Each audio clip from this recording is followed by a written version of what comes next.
Hello students, today I am here with the relation and function part 1.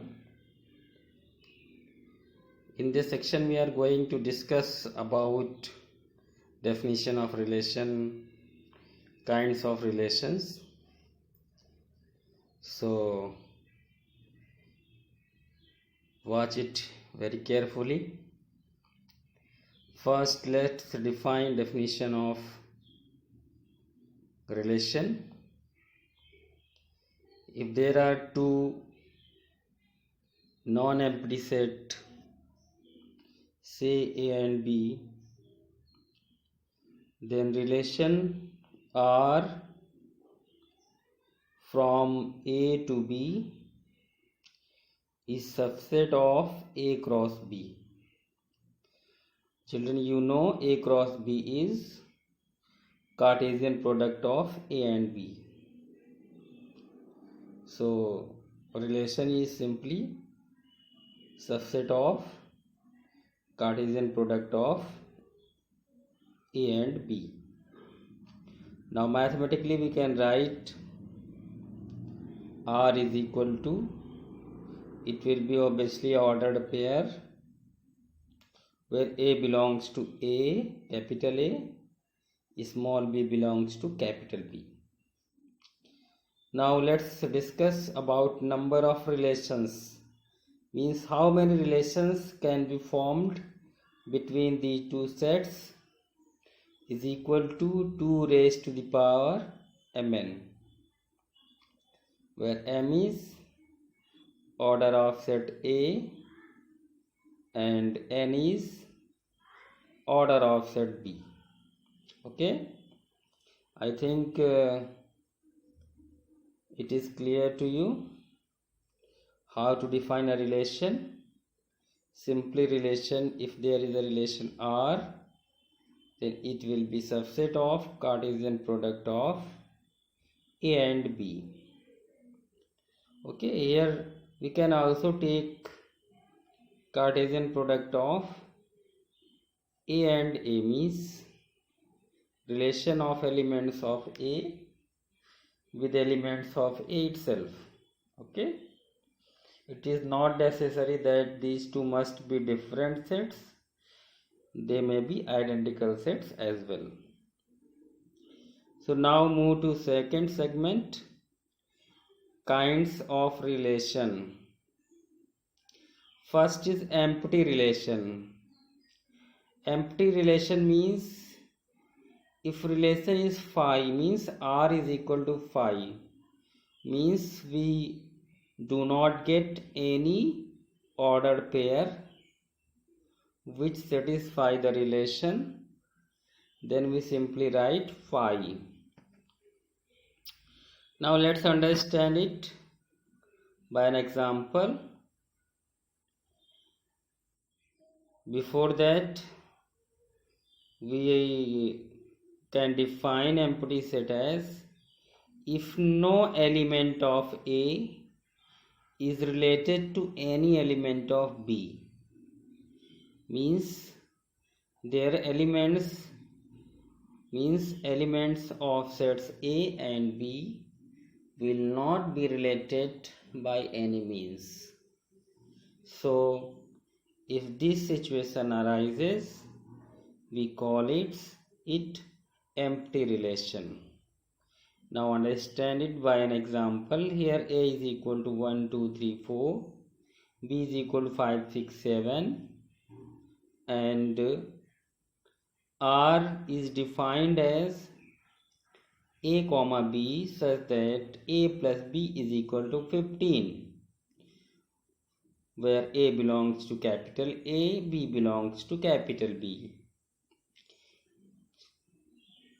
A plus B is equal to 15, it means sum of two elements will be 15. Now apply on these two sets, there is no such element whose sum is 15. That means we are going to get no order pair which satisfy this condition. So this is empty set.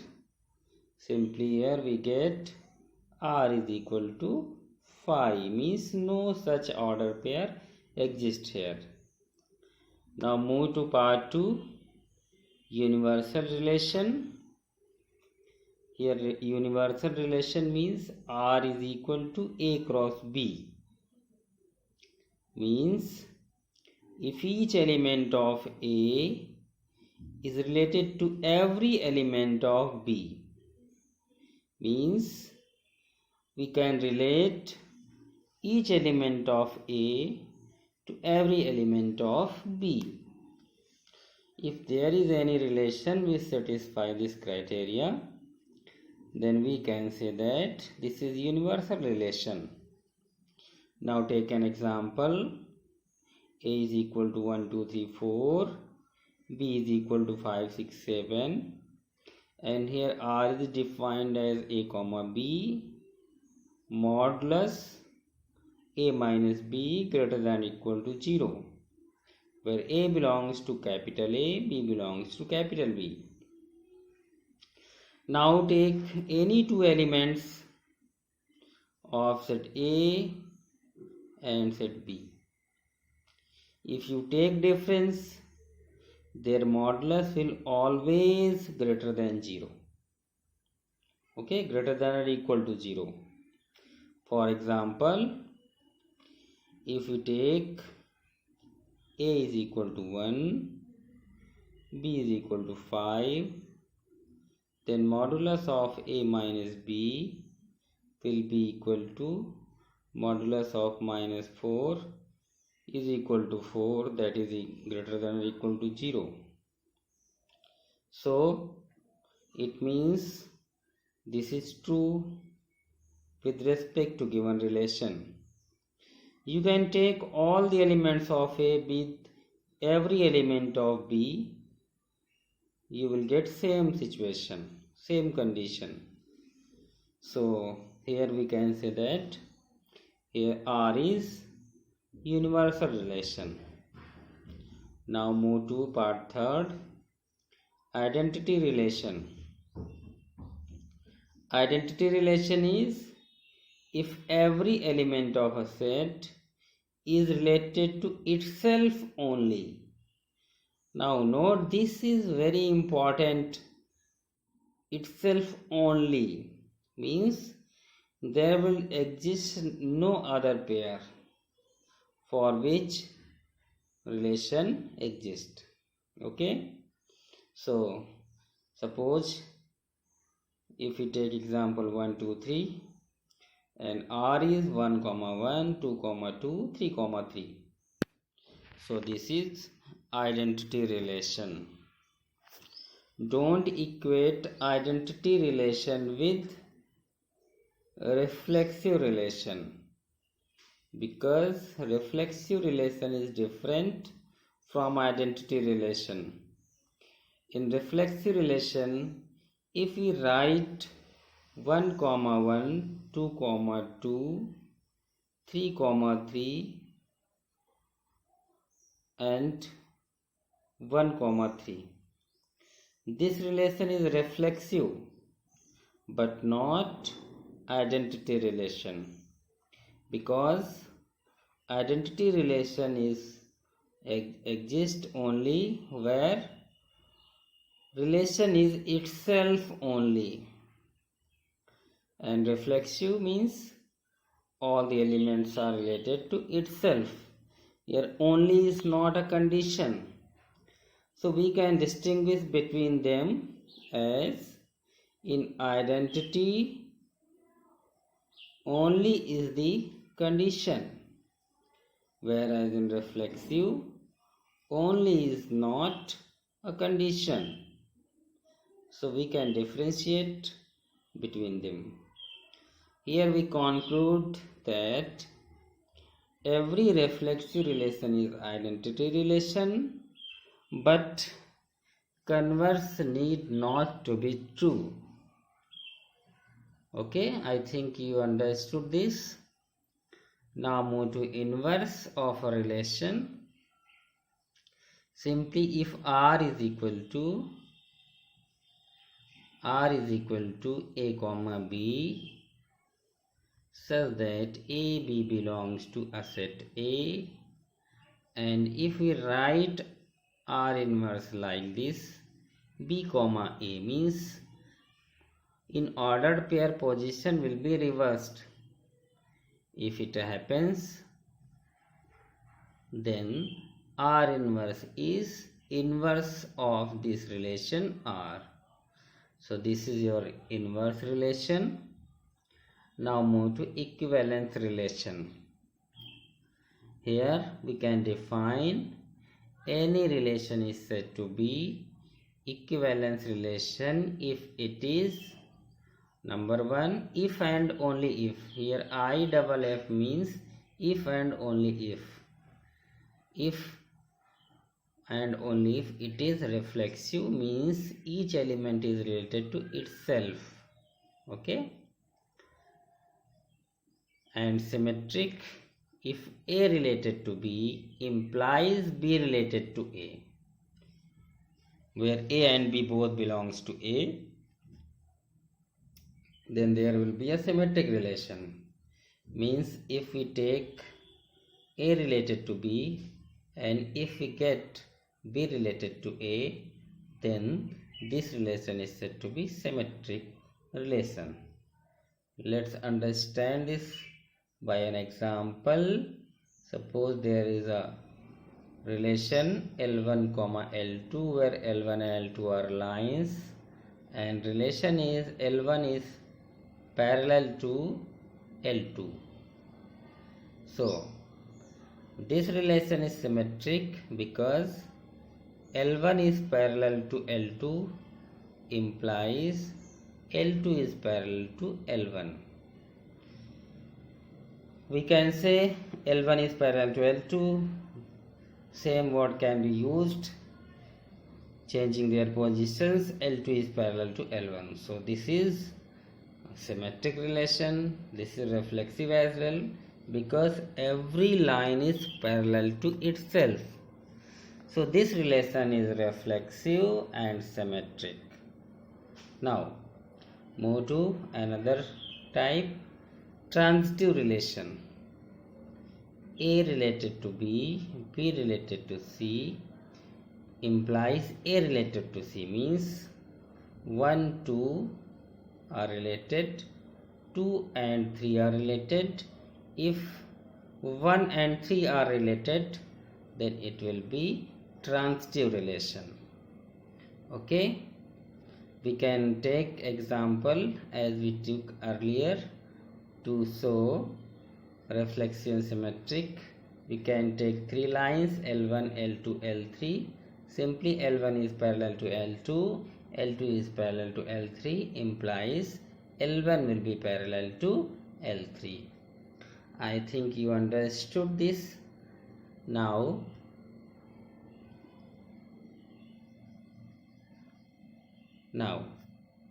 suppose there is a relation 1 comma 2 means having only one ordered pair, then it will always be transitive.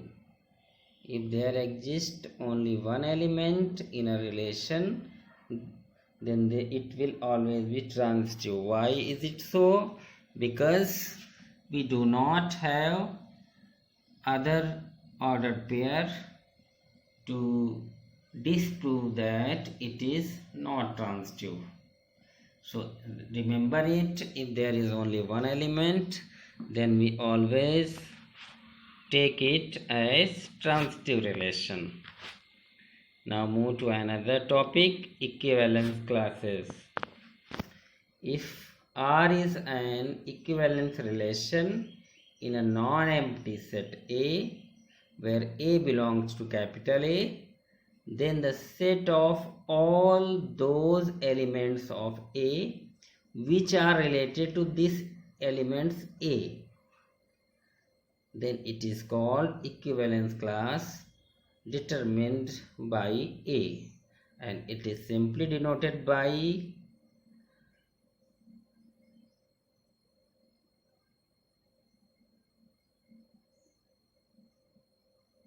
like this. Okay, we use square bracket to represent equivalence class of element, means all the elements which are related to A will be part of this set.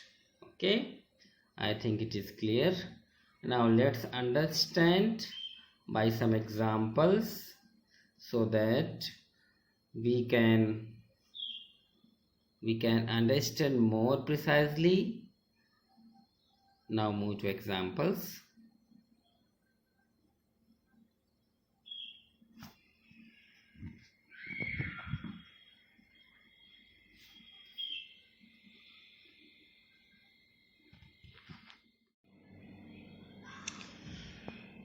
Example first is, so that the relation R in the set of real numbers defined as R is equal to A comma B, A is less than or equal to B squared, A comma B belongs to R, means real number, is neither reflexive nor symmetric nor transitive. So we have to show here that this relation is not reflexive, not symmetric, not transitive. This can be done by counter example method. What is a counter example method? If we present an example, any example, this is not actually fixed example, you can give different examples as I given. If it disproves the relation, disproves the system, disproves the formula, then that relation cannot be true. This is counter example method, and you have studied it in 11th class in mathematical reasoning. And now let's solve this problem. First is reflexive. Just take 1 by 2. 1 by 2 is related to 1 by 2. This implies, according to our relation, 1 by 2 is less than or equal to 1 by 2 square. This implies 1 by 2 is less than or equal to 1 by 4. Now, this is false because 1 by 2 is greater than 1 by 4. 1 by 2 can never be less than 1 by 4. So, in this example, R is not reflexive. Okay, because it does not satisfy the given relation for real numbers, for all real numbers. So this is not reflexive. I think you understood it. Now proof for symmetric. Just take simple example, 1 related to 2. This implies 1 is less than or equal to 2 squared. 1 is less than or equal to 4, which is true because 1 is less than 4. Okay, now again take 2 related to 1. 2 is less than or equal to 1 square. 2 is less than or equal to 1, which is false because 2 cannot be less than or equal to 1. It is always greater than 1. So 1 related to implies 2 is not related to 1. Here is a contradiction, because for symmetric relation, 1 related to 2, you must get 2 related to 1. If we do not get it, then relation will not be symmetric. So here R is not symmetric. Okay, you can take different examples. As I told you earlier that example is not a constraint. You can take any example, any real number, actually that should be any real number. Now for transitive, we took here 3 related to minus 2, 3 is less than equal to minus 2 square, that is 3 is less than equal to 4, which is true. Now minus 2 related to 0 implies minus 2 is less than or equal to 0 square, minus 2 is less than or equal to 0, which is also true. But if we take 3 related to 0, then this implies 3 is less than or equal to 0 square, which is completely false because 3 cannot be less than 0. So this is false. Now 3 related to minus 2, okay, minus 2 related to 0, but it does not imply 3 related to 0. This symbol used for not related to, and R is used for related to. Thus R is not transitive, hence R is neither reflexive nor symmetric nor transitive. Now move example 2, very important question. Let R be the equivalence relation in set 0, 1, 2, 3, 4, 5. Here we do not have to prove that R is an equivalence relation. It is already given that R is an equivalence relation. So what do we have to do? We just have to find equivalence class of 0. And relation is a comma b such that 2 divides a minus b for all a comma b belonging to a. Now as per the definition of equivalence class, this will be equal to x belonging to a. Those elements which satisfy this condition, means x will be something like that whose difference with 0 must be divisible by 2. So how many elements are there which satisfy this condition? That is 0, 2, 4, because 0 minus is 0, which is divisible by 0 minus 0 is 0, which is divisible by 2, and 0 minus 2 or 2 minus 0, which is divisible by 2 again. 0 minus 4 or 4 minus 0 will be 4, which is divisible by 4. No other element satisfy this condition, only 0 to 4. So here equivalence class of 0 will be 0 to 4. I think you understood it. Try to practice more such examples. Now we move to example 3. Example 3 is quite similar with example first. In example 3, show that the relation S in the set R of real numbers defined as S is equal to A comma B such that A comma B belongs to R and A is less than or equal to BQ is neither reflexive nor symmetric nor transitive. Okay, so we need to prove here that R is neither reflexive nor symmetric nor transitive. It is quite similar with first. In first it was A is less than or equal to B square, and in this case A is less than or equal to B cube. So take first proof for reflexive. Here took similar example as we took in question number first. 1 upon 2 related to 1 upon 2 implies 1 upon 2 is less than or equal to 1 upon 2 cubed, which is completely false because 1 upon 2 is greater than 1 upon 8. So here S is not reflexive. Now we check for symmetric. We have taken identical example as we used for first. 1 is related to 2 implies 1 is less than or equal to cubed implies 1 is less than or equal to 8, which is true. Now 2 related to 1 implies 2 is less than or equal to 1 cubed, implies 2 is less than or equal to 1, which is false. 1 related to implies 2 is not related to 1. Thus S is not symmetric. Now proof for transitive. Take example 5 by 2.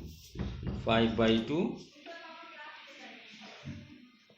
related to 3 by 2. This implies 3 by 2. This implies 5 by 2 is less than or equal to 3 by 2 cubed. Now 5 by 2 is less than or equal to 27 by 8, which is true for all 5 by 2, 3 by 2 belonging to R.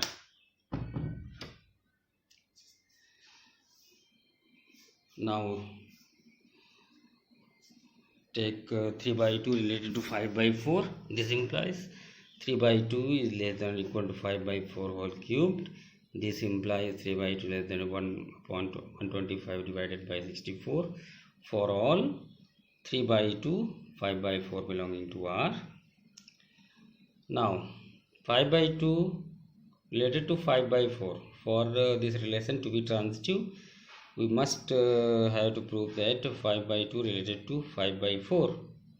5 by 2 is less than or equal to cube of 5 by 4 is 125 upon 64, which is actually false, because this will be approximately 1.9 and this is 2.5.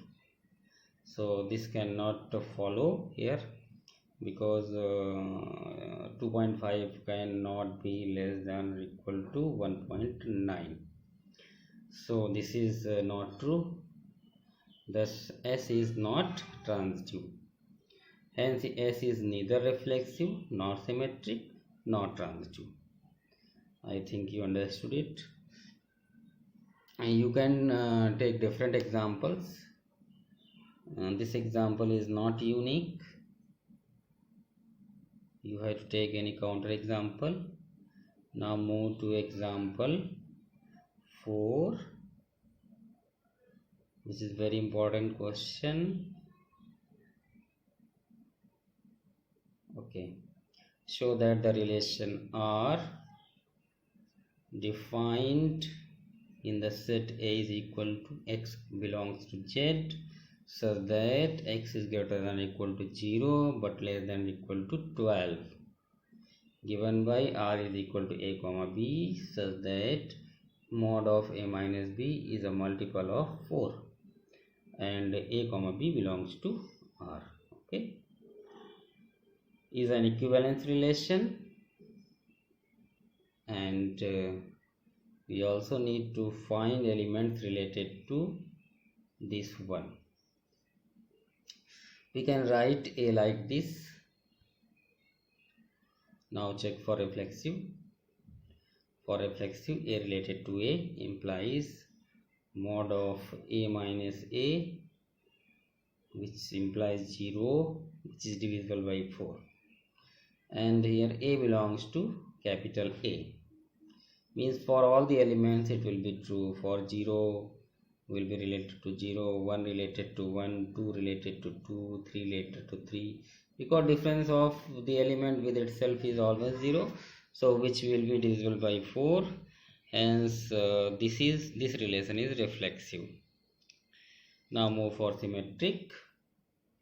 A related to B implies A minus B divisible by 4 for all A comma B belonging to A.